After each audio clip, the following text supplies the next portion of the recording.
Installing WordPress with TMDHosting is a straightforward process. Here's a step-by-step guide. Sign up for TMDHosting. Visit the TMDHosting website and choose a suitable hosting plan. Complete the registration process by selecting a domain and entering your payment details.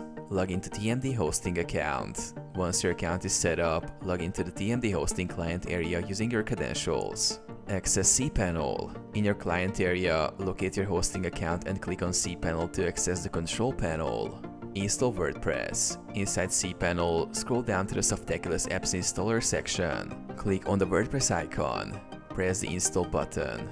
You'll be prompted to fill in details such as your domain name, site name, admin username, and password.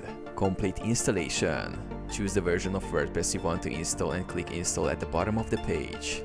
After a few moments, Softaculous will install WordPress, and you will receive a confirmation along with your admin login link. Log into WordPress dashboard.